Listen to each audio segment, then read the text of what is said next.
Welcome to round 2 of the Mobile 1 Top Gear British Rally Championship. A championship that is now commonly recognised as one of the most competitive in the world. And one in which no less than 7 major manufacturers have entered teams this year. The Pirelli International takes place in the beautiful but gruelling Kielder Forest with its fast, rough tracks. And if that's not enough, pace notes are banned. So the co-drivers have to demonstrate high-speed map reading skills to their high-speed drivers. More of this and the best action in the next 25 minutes on this, the Pirelli International Rally.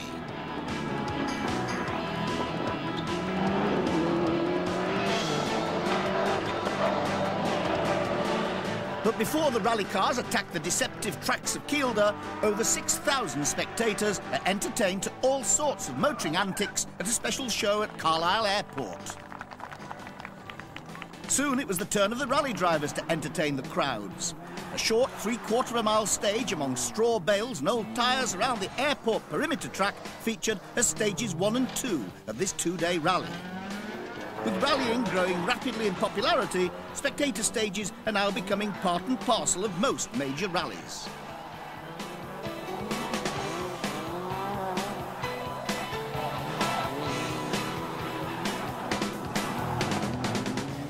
Robbie Head and Brian Thomas only managed one stage in the Mégane before clutch and gearbox problems sidelined the car. It's disappointing, but we'll be there the next time. We're testing all the time, and the car's going better. It's just a shame that we can't show it on this rally. After the first 2 stages at Carlisle Airport, Finn Harry MOKKONEN led the rally, albeit by only 1 second. He was clearly getting the hang of the Cosworth and attacked the 11-mile stage at Churdon Head in no uncertain manner. His main opposition on this rally was ALISTER MCRAE in another Cosworth. McRae certainly knows Kielder a little better than MOKKONEN, but a ding-dong battle would develop between these 2 non-championship contenders at the head of the field. McRae and MOKKONEN were literally neck and neck after 4 stages. This is Turkish champion Ercan Kazaz having his first taste of Kielder with Roger Freeman in the works Nissan. It will be a short visit. You're okay, go on, go on, go on.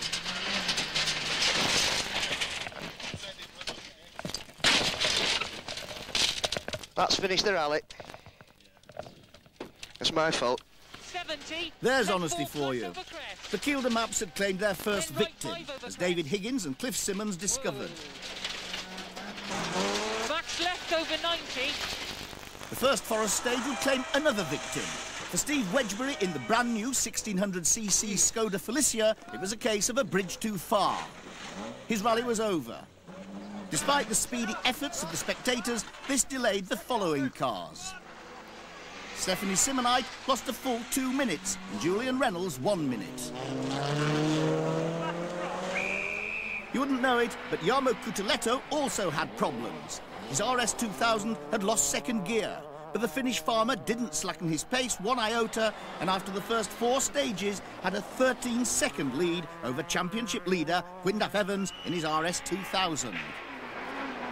After his textbook drive on the Vauxhall Rally of Wales, GWYNDAF Evans was determined not to put a foot wrong in Kielder this year. Ford's 36-year-old chief test driver was driving as smoothly and quickly as ever, but was giving second best to KYTOLEHTO after 4 stages.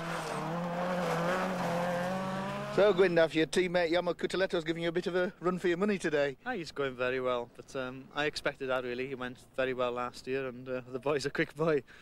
Will you be able to replace the gearbox? I don't know. I don't know what we can do. You're doing very well then to be leading with no second gear. Oh, thank you. Regrettably, the gearbox gave up completely on stage 5, and KYTOLEHTO and co-driver Arto Kapanen retired, leaving GWYNDAF Evans in the Formula 2 lead. Another fast Finn, Tapio Laukkanen, wasn't quite on his usual form in the VW Golf on the early stages. He was just inside the top 10 after the first of the Forest sections. But on the next stage at Harwood, the wheel nuts on one of the front wheels sheared and he ground to a halt, blocking the stage, which was then delayed by 30 minutes. It was the end of the road for Laukkanen as the stage took on the appearance of the M25 on a bad day.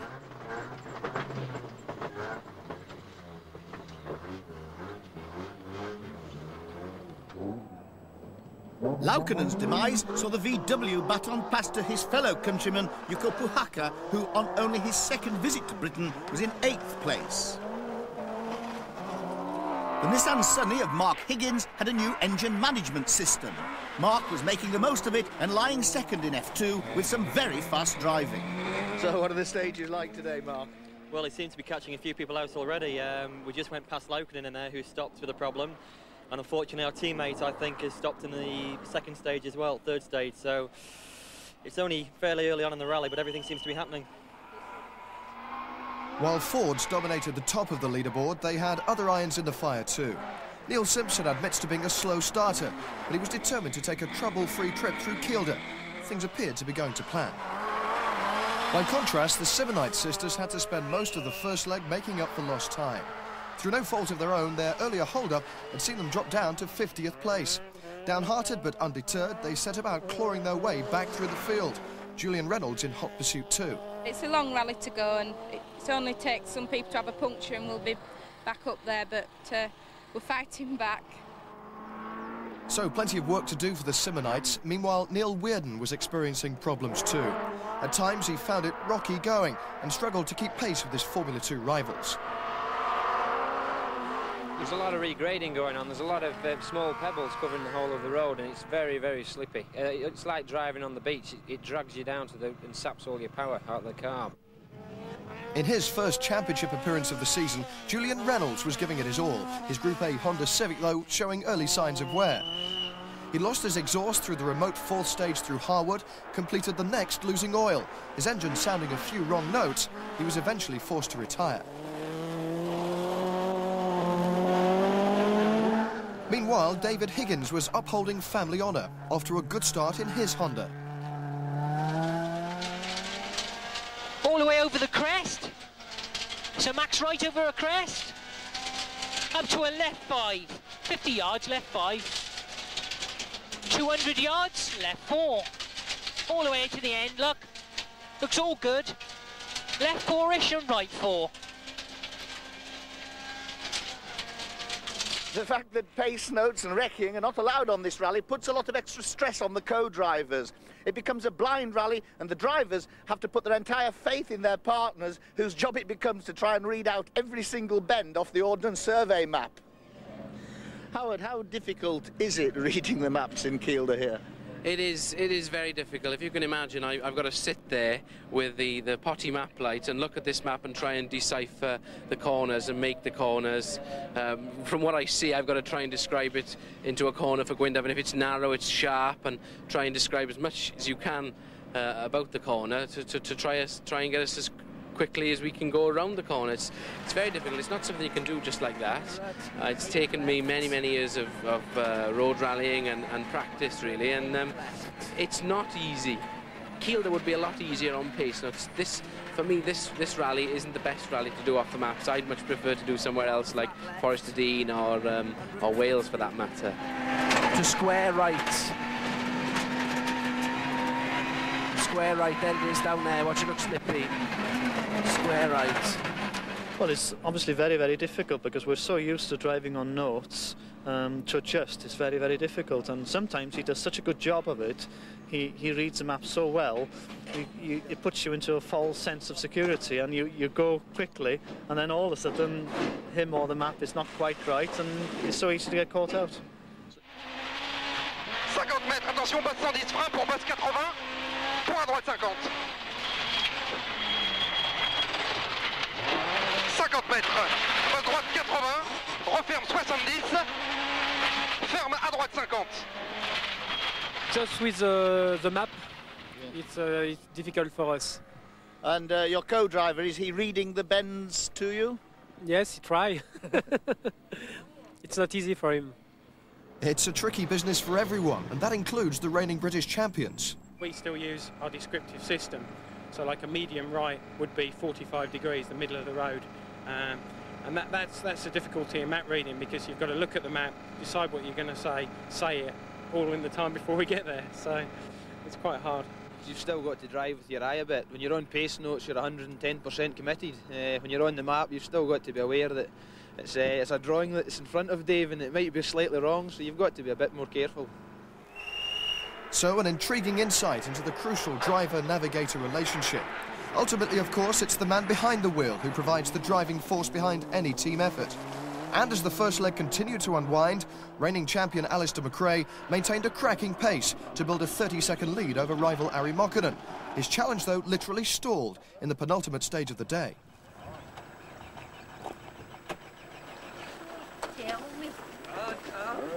I'm not pushing bloody car. The delay cost ALISTER valuable time, his rival able to close the gap to just 12 seconds. But despite a spin in the final stage of the day, MCRAE got back on top, finishing leg one 41 seconds clear of the field. Ari Mokkonen had battled away to match MCRAE over the day's early stages, but as the day wore on, he allowed the Scot to ease away. Despite McRae's slip-ups in the last two stages of the day, Mokkonen aboard the Mike Little-prepared Cosworth was unable to capitalise. A tyre came off the rim and punctured. It was a chance missed for Mokkonen. He wasn't to get close to MCRAE again.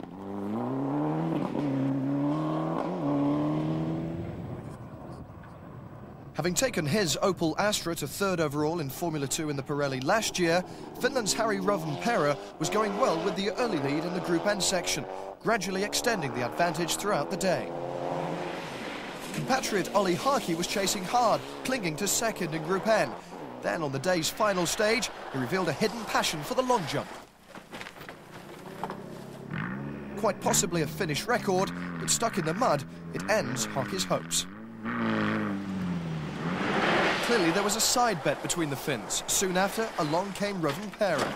More of a skip than a jump, it had the same result. His hopes of success in the Pirelli nosedived. Suddenly, a tractor looked a better option than his Mitsubishi.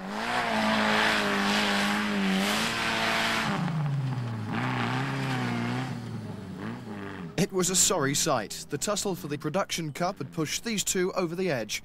All they could do was sit tight and enjoy the Cumbrian scenery and contemplate the long trek home. The hasty departure of the Finnish Mitsubishis suddenly elevated Steve Petch and Peter Croft into a Group N lead. The experienced Petch has recently been on very good form, but even he must have been surprised to find his Subaru Impreza in 7th place at the end of day one. Also impressive, lying second in Group N and 9th overall, was a former national champion, David Mann with Mike Kidd. They were on board a Proton Persona. Although Protons are 10 a penny in Far Eastern rallying, this is the first time we've seen the Malaysian mark on the Mobil 1 Top Gear British Rally Championship.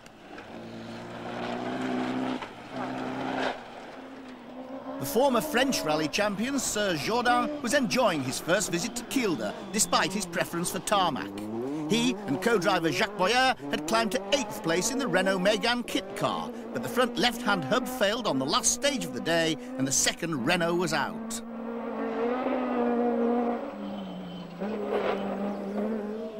As ever, the Peugeot juniors were in there fighting and mixing it with the best. Jason Sharp and Ian Bevan's 306 was second in the section, 9 seconds behind Justin Dale and Andrew Bargery in a similar car. Justin was driving with a maturity that belies his 24 years of age. Jukka PUHAKKA and Marko Lehtinen, who speak very little English between them, had a good day and were lying third in the F2 section despite exhaust problems which were slowing the car somewhat. Jukka would finish the day in 7th place overall, but was sick for most of the night, having inhaled exhaust fumes all afternoon. Mark Higgins in the Nissan Sunny had struggled to catch the flying Fords in Formula 2, but at the end of day one, he held 4th overall and 2nd in F2. The Manxman, who, with his family, now runs a rally school in Wales, couldn't quite hit top spot. Heading the championship, those Welsh wizards GWYNDAF Evans and Howard Davies. After an uncharacteristic accident on the Pirelli the year before, GWYNDAF was determined not to repeat the performance. Since Jarmo KYTOLEHTO's departure, GWYNDAF had things more or less his own way and held the lead of 51 seconds in the F2 category. But he was keeping on the pressure, as no margin is ever big enough in Kielder with the ever-present threat of punctures. So at the end of day one, 2 4-wheel drive Escort Cosworths at the head of the leaderboard, those of MCRAE and Mokkonen. then 2 Formula 2 cars, Evans Escort and Higgins Nissan Sunny, followed by 2 new names, Steve Petch and David Mann in 4-wheel drive Group N cars. Well, here we are, the second day of the rally, and as ever, Kielder is living up to his reputation. No less than 9 out of the top 20 cars fell by the wayside yesterday. And to get today off to a good start, a little something to entertain the drivers, the longest stage of the rally, a massive 24 miles. Alister McRae picked up where he left off the day before and attacked the long Pundershaw stage in the way that has made his father and big brother famous in these forests. Harry MOKKONEN had fallen behind McRae and changed the gearbox before the first stage of day 2.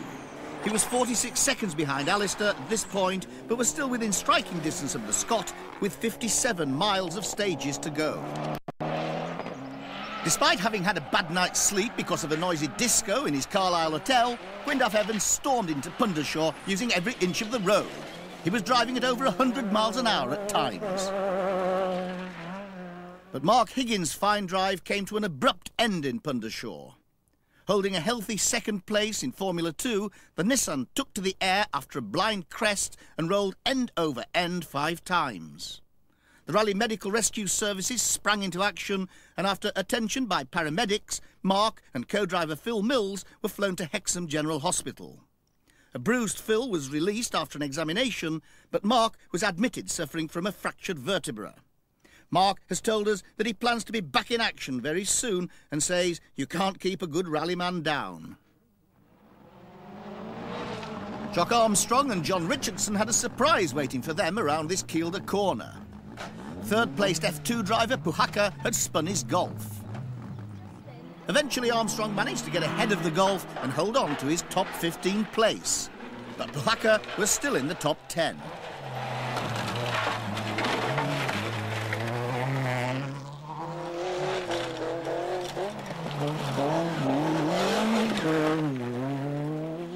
Sweden's LARS-GORAN Andersson is one of the finds of the championship this year and was most impressive in Wales.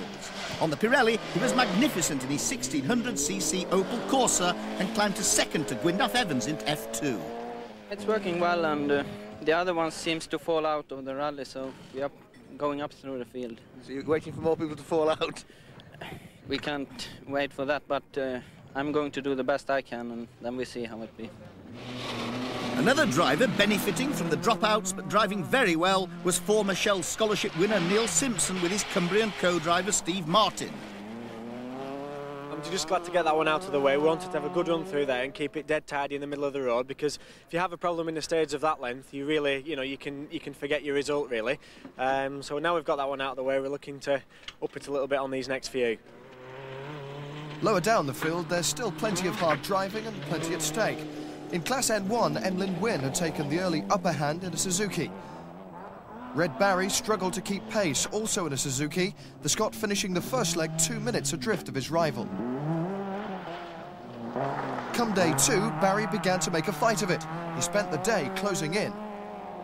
But Wynne managed to hang on grimly to his ever-decreasing lead. By the finish, he won the section by just 6 seconds. Charlie Exton had shared the Class N2 lead with Jim Sharp after the early tarmac stages around Carlisle Airport. But once into the forests, Exton began to climb away from the rest. By the day's end, he was the only driver still running in the section, eventually taking 28th overall. Now, Juuso Piccolisto is considered one of the names to watch for in the future. It's certainly not a name you're likely to forget in a hurry. The Finnish driver held the N3 lead overnight, but late on day 2, gearbox problems saw him overhauled. Manxman Nigel Cannell had managed to keep right on the pace in his Astra. He was in the right place to take second in section, which all left Dick Archer and Kevin Scott celebrating section success in their Vauxhall Astra. They say size isn't important. It didn't seem to matter to Nick Barrow, taking his Mini into a 3-minute Class A5 lead. Having drawn first blood and then seen his Peugeot 106 overhauled by the Mini, Adam Kent kept at it, taking third in the section. After Nick Barrow's rally ended in Pundershaw, it was left to Keith Bird to uphold the Mini mark. A steady run, 34th overall, second in class. Remember the Top Gear Rally Quest? Jim Smith was the very first winner. 8 years later, he took A5 honours here. Mitsubishi's earlier field trip had opened the door for mushroom farmer David Mann to take second in Group N and fourth overall. Steve Petch just kept rolling along. A steady run through day 2 saw him steer his way into third overall and a Group N win. Of the Formula 2 runners, Peugeot were looking to 23-year-old Lancastrian Neil Wearden. After battling against overheating and road penalties, he dropped behind leading junior Justin Dale. Victory in the section here cemented Dale's junior championship lead and second in the overall championship. As for Volkswagen, third man in the factory-supported team, Ashley Blenkhorn, still battling away, taking his Golf into the top 20. Teammate Yuko PUHAKKA went even better in the top 10.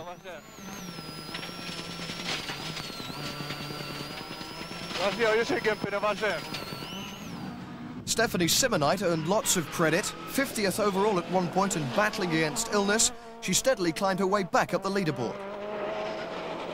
Neil Simpson found GWYNDAF Evans' former RAC car to his liking. After surviving a rocky moment on leg 1, he enjoyed serene progress in Formula 2 on leg 2. GWYNDAF Evans was once again flying the Ford flag though. Another terrific display from the Welshman saw him once more dominate the Formula 2 field. Difficult to see how he could be caught. LARS-GORAN Andersson had shown impressive form in Wales. When David Higgins blew his engine here, Lars took the initiative with an intelligent drive. Away from the British Championship, Ari MOKKONEN and ALISTER MCRAE were literally in a class of their own. Of the two, MOKKONEN was having to settle for second best to the Scot. McRae was impressing as he bid to claim his dream of a World Championship drive. There seemed nothing to stop him, taking his second successive win.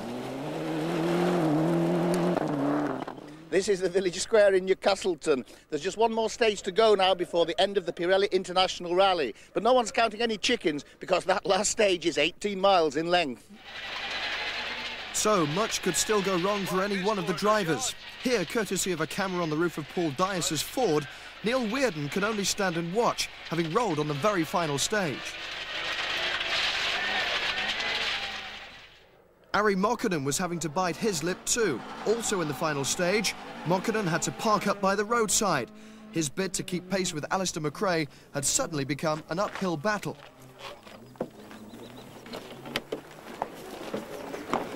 MOKKONEN's gearbox had given up the ghost. He had to admit defeat. I think the gearbox problem. We haven't gear, and I think mineshaft is broken. Right. And last stage and half. Not so many miles this way, but no, my lucky. MOKKONEN then almost lost for words, but his misfortune put GWYNDAF Evans into second place overall. Hairpin left. Done 5 miles. We've got 14 miles to go. Got to change it, have we? Better do it here where there's loads of people in. Yeah, here, pull in there. A puncture late on proved but a minor interruption. It didn't halt GWYNDAF's march to Formula 2 victory. It was his second in a row, and his position at the top of the British Championship was looking increasingly strong. Congratulations, GWYNDAF. Thank you very much. Just what you expected.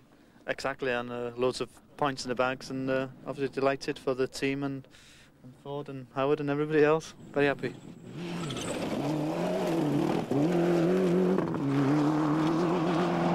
Congratulations, Alistair and David. Another one for the record books. Yeah, not bad.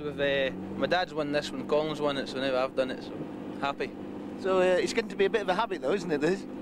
Yeah, I wouldn't say a habit, we've won 2 now, so really we want to try and get into some World Championship rallies now. We've got a bit more experience with 4-wheel drive, so we just need a big checkbook. The final results of the Pirelli International Rally. A walkover for ALISTER MCRAE and David Senior in the 4-wheel drive Escort Cosworth. A splendid second overall and Formula 2 win for GWYNDAF Evans and Howard Davis. With the amazing attrition rate of the Pirelli, only half the entry finished, so lots of new names up there in the results. So the state of the championship after 2 rounds. GWYNDAF Evans a commanding lead from Juho PUHAKKA and Justin Dale. Mark Higgins is still in the hunt despite his retirement here, and the SIMMONITE sisters now on the championship chart. In the Manufacturers' Championship, the Ford team are well and truly in command, with Nissan, Volkswagen, Peugeot and Honda all close on points.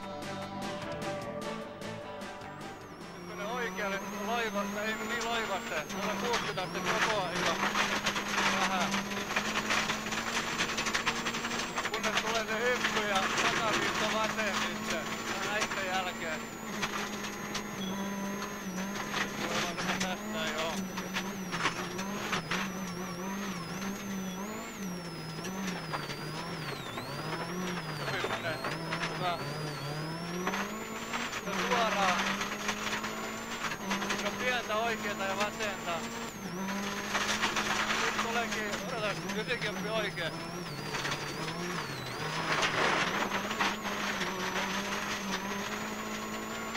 Tulee tiukka tuo vasen. Tulee tiukka vasen ja heti oikein tiukka ysikämpi.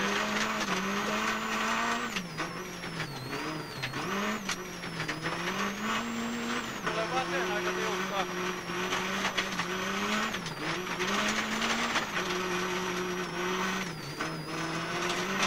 Tulee tiukkaa oikeana. Tulee tiukkaa ysikämpi vasen.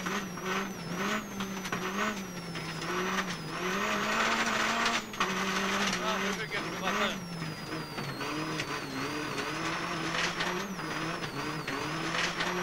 Vasemman koko aikaa.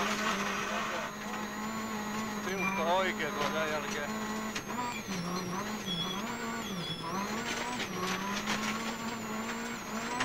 Tänne suoraan. Loiva oikein. Tulee vasen tiukka. 90. No. Oho. Toi on paljon.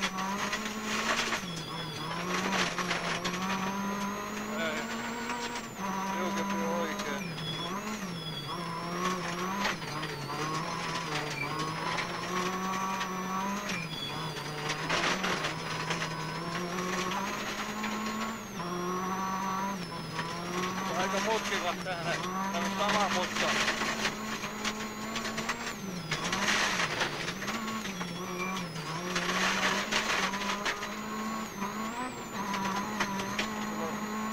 Toivo oikein tiukka vasen. Vasi on 90 vasen.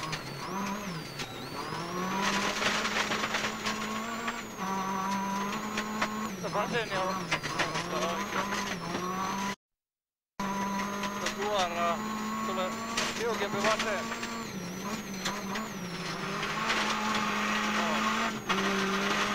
Nyt suoraan. Nyt tulee tiukempi oikein sen jälkeen.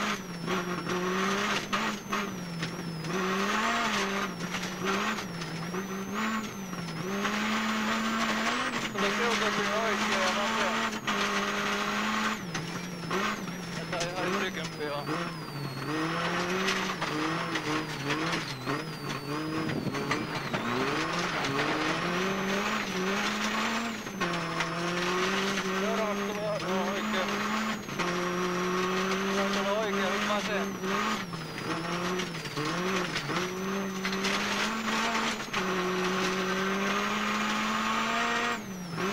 Oikein tiukka joo.